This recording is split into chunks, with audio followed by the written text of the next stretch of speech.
সালামু আলাইকুম।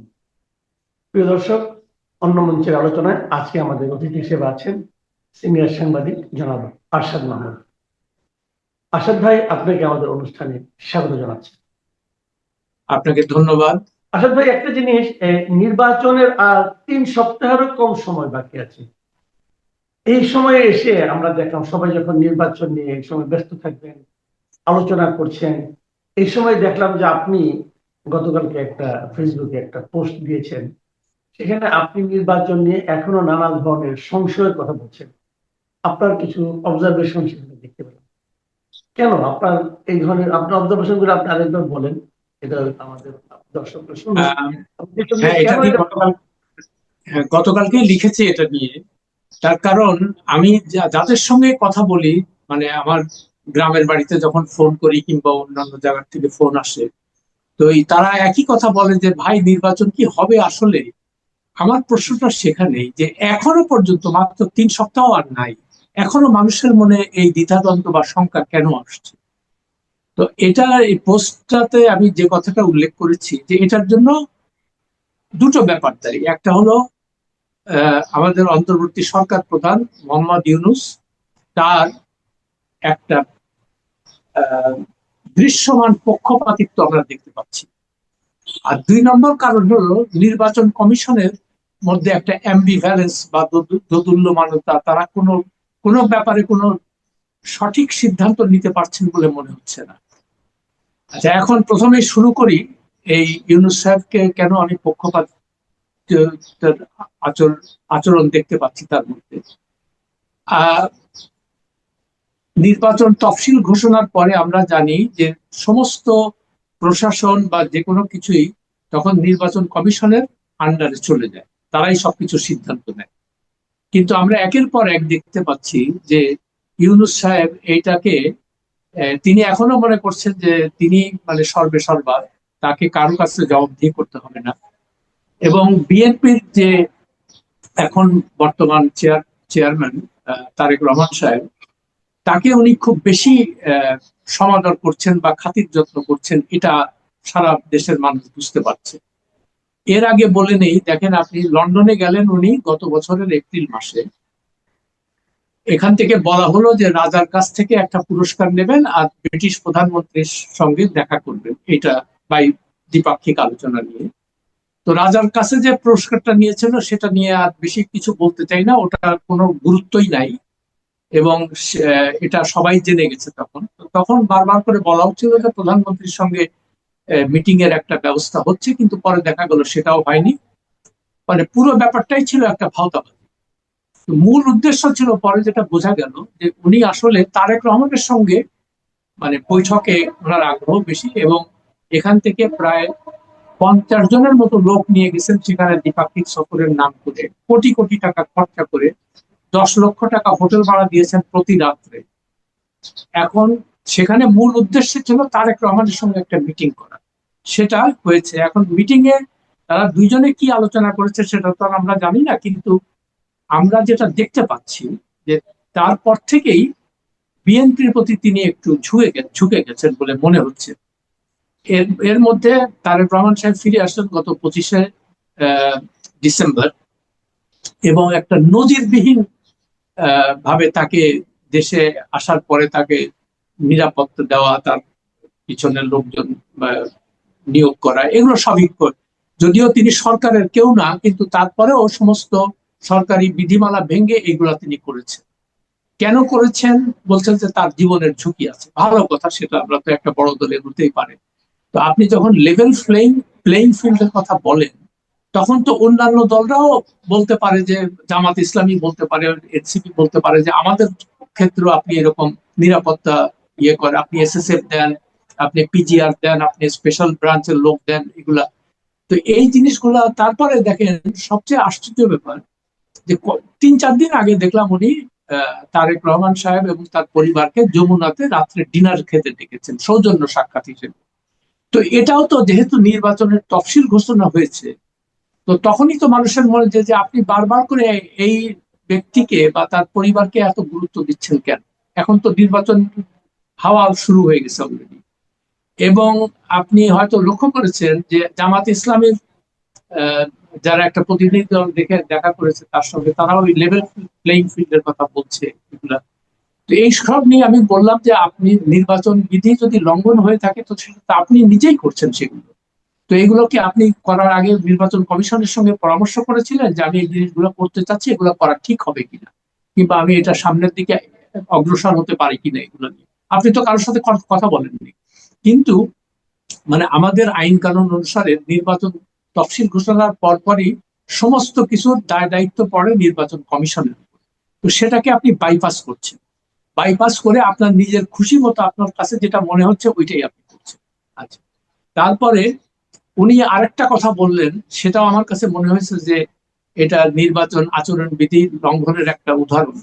উনি কয়েকদিন আগে এক জায়গায় যে বক্তৃতা করে বললেন যে আমার এই তরুণরা সাংঘাতিক ভাবে ভূমিকা রেখেছে এই আন্দোলনে এবং তারা আহ, বেশ কয়েকজন তারা তারা নির্বাচিত হবে বলে আমি কনফিডেন্ট।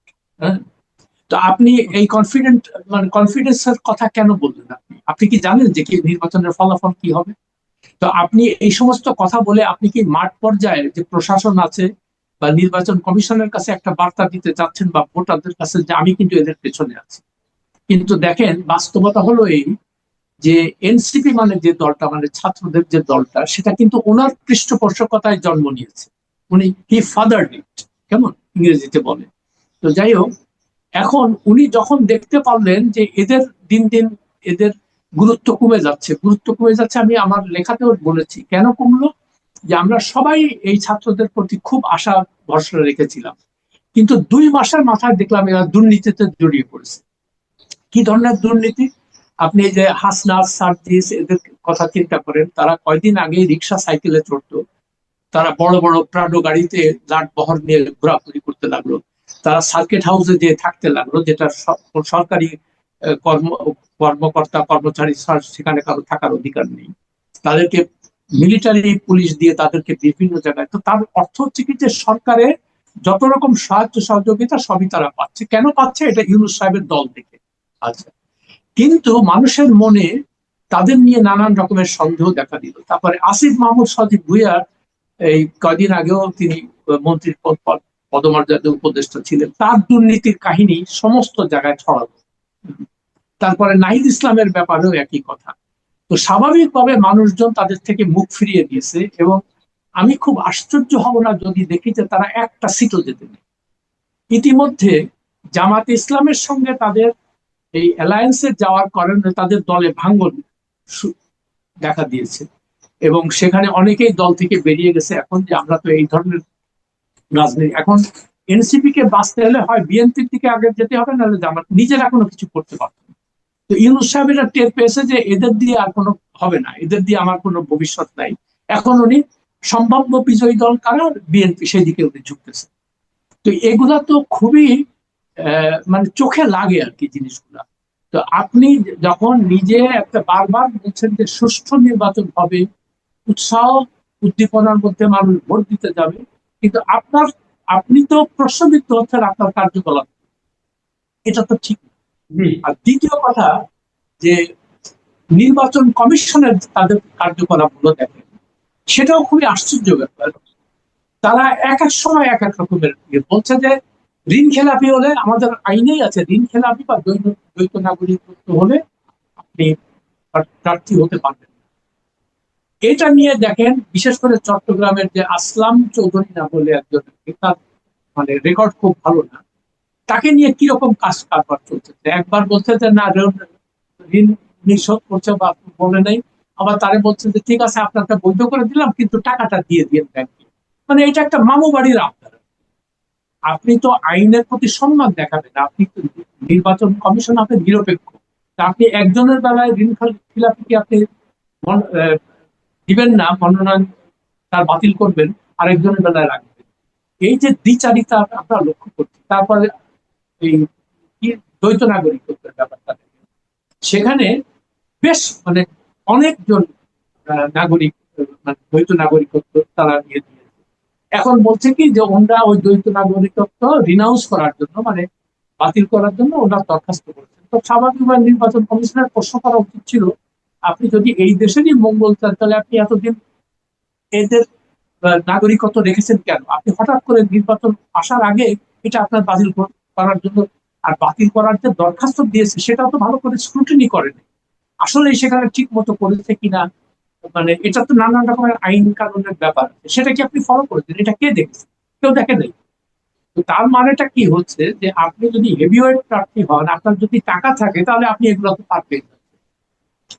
তো এই যে নির্বাচন কমিশনের যে এই দোদুল্যমানতা বা তাদের যে নিজস্ব কোনো একটা ভূমিকা নাই, যখন যেদিকে পারছে প্রার্থী শক্ত হলে তাকে দিয়ে দিচ্ছে, আর প্রার্থী শক্ত না হলে তাকে দিচ্ছে।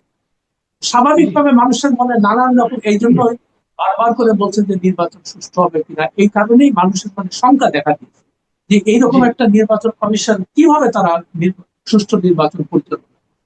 জি, আমি এখন আরেকটা প্রসঙ্গে যাচ্ছি যে নির্বাচনে যারা অংশ নিচ্ছে এবং যারা পলিটিক্যাল পার্টি গুলো আছে তাদেরও কিছু কিছু কিন্তু আপত্তি আমরা এর মধ্যে দেখতে পাচ্ছি। যেমন জাতীয় পার্টির প্রধান জিএম কাদের কালকে দেখলাম যে খুবই স্ট্রংলি বলতেছেন যে এখন দেশে যেটা চলছে এটাকে উনি বলছেন যে এই সরকার যারা এসেছে তারা ফ্যাসিবাদের সঙ্গে আগের সরকারকে তুলনা করেছে। কিন্তু জিএম কাদের সাহেবের বক্তব্য হলো এরা তো নাজিবাদ কায়েম করছে, এবং উনি একই সঙ্গে ডক্টর ইউনূসকে হিটলারের সঙ্গে তুলনা করেছেন যে এরা যখন তখন যারা তারা নিয়ে জেলে ঢুকাচ্ছে, জেলে ঢুকে তার নামে একটা গণমামলায় ঢুকিয়ে দিচ্ছে। হ্যাঁ, এবং মামলাতে তার জামিন হচ্ছে না, এবং মানে জাতীয় পার্টি তার দলের সম্পর্কে বলছে তাদের ব্যাপারে এক ধরনের মানে বিমাতা সুলভ আচরণ করছে। এই সব মিলে এই ধরনের অভিযোগ উনি করেছেন। তো এই অভিযোগটাকে আপনি কতটুকু গুরুত্ব দিবেন? না, অভিযুক্ত হওয়াটা খুবই কি বলে প্রাসঙ্গিক বলে আমি মনে করি। যদিও জাতীয় পার্টি তেমন কোনো স্ট্রং পার্টি এখন না, তারপরেও তার যে বক্তব্যগুলো এটা তো ফেলে দেওয়া যায় না। তার কারণ আপনি প্রথম থেকেই দেখেন যে উনি যে একের পর এক যে যে আচরণগুলো করছেন, এটা তো স্বৈর শাসকদের আচরণ। আপনি লোক যেটা বললেন যে আপনি যাকে তাকে যাকে পছন্দ হচ্ছে না, যে আপনার সমালোচনা করছে, তাদের আনিস আলমগীর কেন জেলে থাকবে? আপনি বলেন, সে এই দেশের একজন মানে খুবই মোটামুটি নিরপেক্ষ একজন সাংবাদিক। আমি মানে যদিও তাকে মানে কি বলে আওয়ামী দোসর বলে বলা হচ্ছে, কিন্তু আমি তার লেখা ফলো করি, আমি তার টক শো ফলো করেছি। আমার কাছে কখনোই মনে হয় নাই যে সে একটা মানে ওই মুজাম্মেল বাবু বা ফারজানা রূপা বা শ্যামল দত্তের মতো এরকম আচরণ সে করে। হ্যাঁ, তো তারপরেও নানান রকমের সীমাবদ্ধতার মধ্যে যেটুকু সেই স্বৈর শাসক থাকা কালীন যে সমস্ত সমালোচনা তিনি করেছেন, সেটা তো একজন সাংবাদিকেরই কাজ, সেটাই ছিল। আপনি যেহেতু আনিস আলমগীর বলছে যে আপনি যে বঙ্গবন্ধুর বাড়ি ভাঙলেন, তো আপনারও তো বাড়ি আছে, সেটা তো এটা খুব ভ্যালিড প্রশ্ন। এটা তো যে কোনো সাংবাদিক বা যে কোনো নাগরিক এই প্রশ্নটা করতে পারে। আপনি তার জন্য তাকে জেলে নিয়ে মানে বিনা বিচারে তাকে আটক করে রাখবেন, তার জামিন দিবেন না, এটা কেমন কথা? তারপরে অথচ দেখেন, খুনের আসামি, ধর্ষণ মামলার আসামি, মানে অর্থ পাচার মামলার আসামি, দুদকের মামলা হয়েছে, কেস হয়েছে, তার নামে চার্জশিট দিয়েছে, সেই বসুন্ধরার মালিকদের আপনি কিচ্ছু বলেন না। তো এই যে জিনিসগুলা মানুষ দেখতেছে না, এগুলা যে এখন ওই আগে আমরা শুনতাম না যে বসুন্ধরা ওনারা পার পেয়ে যাচ্ছে কেন, যে গণভবনে যে টাকা দিয়ে আসে এই জন্য পার পেয়ে যায়। আর এখন মানুষ বলা বলি করতেছে এখন যমুনায় যে টাকা দিয়ে আসে এই জন্য তাদেরকে ধরে না। তো এই কথাগুলো যখন বলে মানুষ, আপনি কি তাদেরকে ফেলে দিতে পারবেন? আর তার আপনি যে কথায় কথায় বিদেশে চলে যান, কোনো জবাব দিন, আপনি ওখানে যে কি করেন, আপনি যে দেশের কোটি কোটি টাকা খরচা করতেছেন, আপনি বিশেষ সহকারী নিয়োগ করতেছেন একের পর এক, হ্যাঁ, তারপরে অমুকের অমুক জায়গায় দাও, এটা করে, এগুলো আপনি কার সঙ্গে আলোচনা করেন? আপনি কি বলে বন্দর ইজারা দিয়ে দাও, তারপরে আপনি স্টার্লিং নিয়ে আসো, তারপরে কি বলে ওই যে গাজাতে যে আমেরিকার নেতৃত্বে যে বাহিনীটা হবে, সেখানে বাংলাদেশ, আপনাকে তো যাওয়া তো দেয়নি তারা। আপনি সেখানে যে এই ধরনের তদবির কেন করতেছেন? আপনি ট্রাম্পের কাছাকাছি যেতে চাচ্ছেন? তো আগে দেখেন, এই যে এলন মাস্কের সঙ্গে মানে যেহেতু ট্রাম্পের সম্পর্ক খুব ভালো ছিল প্রথম দিকে, এই জন্য তাড়াতাড়ি স্টার্লিং তার কোম্পানি নিয়ে আসো, এটা কিন্তু তার কাছে কেউ চায়নি। হম, কিন্তু ওইখানে ভাবছিল যে ওই ট্রাম্পের ওই সরি এলন মাস্কের মাধ্যমে যদি ট্রাম্পকে একটু তোষামোদ করা যায়। তো যেহেতু এলন মাস্ক তো এখন ওয়াশিংটন থেকে চলে গেছে তার সঙ্গে বিরোধের কারণে, এখন ওই ট্রাম্পের কাছাকাছি আমি কিভাবে যাব? এই জন্য আমাকে আপনি ওই গাজার বাহিনীতে আমাদেরকে নেন। আমরা তো, এটা কি আপনি কারোর সাথে, দেশের কারোর সাথে আলোচনা করছেন? এগুলো তো জাতীয় ইস্যু। আপনি তো যে বন্দরে যারা দিবেন, এগুলো তো জাতীয় ইস্যু। আপনি কার সঙ্গে কথা বলেন? এগুলো স্বৈরাচারী আচরণ না? স্বৈর শাসকরা এই ধরনের কাজ করে, আপনি কেন আচ্ছা, করবেন সেটা? আর আরেকটা কথা বলি। আপনার ইন্টারেস্টিং একটা বিষয় আমার কাছে মনে হয়েছে। গত দুদিন ধরে দেখছি যে সরকারের উপদেষ্টারা সারা দেশে ঘুরে বেড়াচ্ছেন, আহ, যে হা ভোটের পক্ষে, যেন গণভোটে যেন সবাই হা ভোটের পক্ষে ভোট দেয়। এখন কথা তো এটা আছে, হা ভোটের পক্ষে ভোট দিতে বলাটা নৈতিকভাবে ঠিক কিনা এটা নিয়ে আলোচনা হতে পারে, এটা নিয়ে আপনি হয়তো একটু বলবেন। কিন্তু আমার প্রশ্ন হলো, এটা করতে যে তারা করছেনটা কি? আমি কালকে দেখলাম যে আপনার নেত্রকোনায় যে বাণিজ্য উপদেষ্টা শেখ বশির, তিনি বলতেছেন যে এই পদ্মা সেতু করার কারণে এখানে যে টাকা ব্যয় করতে হয়েছে, এই জন্য চালের দাম নাকি বাইরে গেছে। 20 টাকা বাড়ছে মনে। হ্যাঁ, উনি হলে পদ্মা সেতু করতেন না, বরঞ্চ এই টাকা দিয়ে উনি যদি কৃষি খাতে এটা বিনিয়োগ করতেন, তাহলে নাকি চাউলের দাম অনেক কম হতো। তো চাউলের দামের সঙ্গে পদ্মা সেতু, মানে এটা কি রিলেটেড কিনা, এই একটা না, প্রশ্ন। ওই কথাটা তো ওই জায়গাতেই, যে এমন এমন লোকজনকে তিনি নিয়েছেন যাদের কারো কোনো জবাবদিহিতা নাই। যা খুশি আপনি বলেন। হ্যাঁ, এখন কেউ তো উচিত ছিল যে এদের বিরুদ্ধে সঙ্গে সঙ্গে মামলা হওয়া। আর প্রথম কথা হলো যে আপনি যে এই কথাটা বললেন, এখন তো একটা নির্বাচনের মাঠে আছি আমরা। তো আপনি এই ধরনের মানে অপ্রাসঙ্গিক কথা আপনি কেন বলবেন এখন? আর শেখ বশির আপনি কয়দিন আগে কে ছিলেন? আপনি কে? আপনি পদ্মা সেতু, আপনি কি ইকোনমিস্ট? আপনি কি এইগুলো হিসাবপত্র করছেন? মানে আপনি কিভাবে এটা চালের দামের সঙ্গে এটা কিভাবে আপনি রিলেট করতেছেন? আমি তো বুঝতেছি না কিছু। তো এই যে বললাম কিছুক্ষণ আগে, যে উনি এমন এমন লোকজনকে ধরে নিয়ে আসছেন যাদের, আর যেহেতু আপনি ক্ষমতায় যদি থাকেন তখন আপনি কথা বললে, আপনি তো বিশাল ব্যক্তি, আপনি অনেক জানেন, আপনি অনেক শুনেন। এক উপদেষ্টা তার মানে আমি নামই বলি, ফজল কবির খান সাহেব খুব জোরে শুনে বললেন যে আমি তাকে রেকমেন্ড করেছি। যখন প্রধান উপদেষ্টা আমাকে বললেন যে দেখেন এরকম কোনো বাণিজ্যের ব্যাপারে ইয়ে করা যায় কিনা, তো আমি তাকে গিয়েছি। এখন উনি বললেন যে উনি আসার সাথে সাথে নাকি দেশের বাজার ব্যবস্থা ঠিক হয়ে গেছে, জিনিসপত্রের দাম কমে গেছে। এগুলো সব ঘটনা আমরা তো দেখতে পাচ্ছি। আমরা তো এই দেশে থাকি, আমরা তো বিদেশে থাকি, তাই না? তো আপনি ওই যেটা বললাম, স্বৈর শাসন যখন জারি থাকে তখন কারো কোনো জবাবদিহির বালাই থাকে না। তারা যা খুশি তাই করতে পারে, যা খুশি তাই বলতে পারে, এবং তাদের এটার জন্য কোনো চিন্তাও নাই, ভাবনা নাই, যা খুশি আপনি বলে দেন। এখন কথা হলো কি, একটা নির্বাচিত সরকার যদি হয়, সে যে ধরনের সরকার, তার তো একটা একটা অন্তত মাথার মধ্যে থাকে যে আমি কথা বলার আগে বা কোনো কাজ করার আগে আমাকে তো জনগণের সামনে যেতে হবে, যে এটা আমাকে ডিফেন্ড করতে হবে, বা তার কথা আমি এমন কোনো কিছু বলবো না যাতে আমি বিতর্কিত হই। তো এদের তো বিতর্কিত হওয়ার কোনো ভয় নাই, তার কারণ কয়দিন পরে চলে যাবে। এখন যেটা আরেকটা সবচেয়ে বড় মানে যে জিনিসটা আমি শুনতে পাচ্ছি, যে ইউনূস সাহেব নাকি এই বিএনপি বা জামাতের সঙ্গে একটু যোগসাজশ করে তার কিছু তার নিজের স্বার্থটা রক্ষা করছে, যে ভবিষ্যৎ সরকার যারা আসবে সেখানে তাকে কোনো মামলা করতে হবে না, কিংবা তার বিরুদ্ধে কোনো মামলা হবে না। আর ওনার কিছু পেট লোকজন আছে, যেমন এই খলিল, লুৎফে সিদ্দিকী, আশিক, এদেরকে বা অন্য কারো থেকে আগামী সরকারে আবার কোনো ভাবে ঢুকতে দেয় কিনা। তো এই জিনিসগুলা মানে আমাদেরকে কিন্তু খুবই সতর্ক হতে হবে।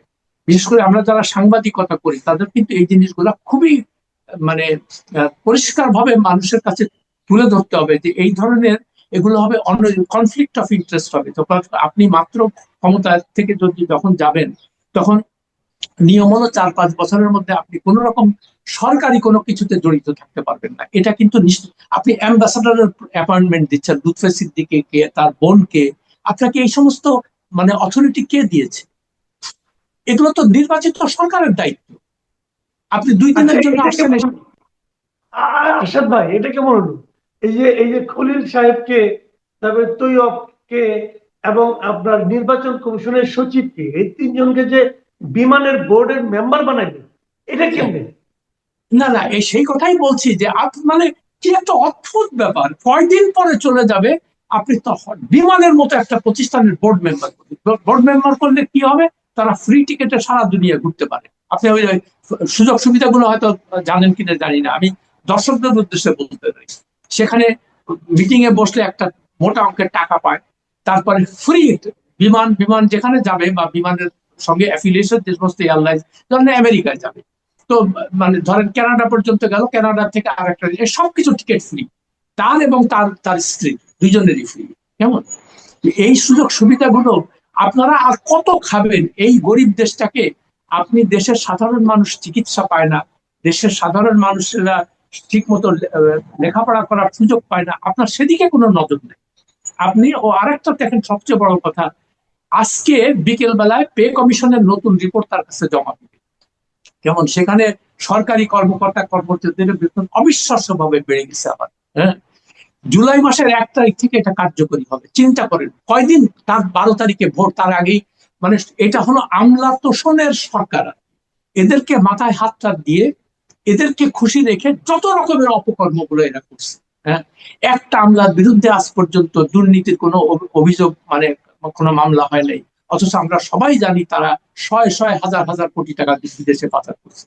এই যে মোখলেসুর রহমান যে কয়দিন আগে জনপ্রশাসন সচিব ছিল, তার পত্রিকায় আসলো যে সে হোয়াটসঅ্যাপ কলে ওই 5 কোটি 10 কোটি টাকা করে ডিসি নির্বাচন নিয়োগের জন্য ঘুষ নিচ্ছে।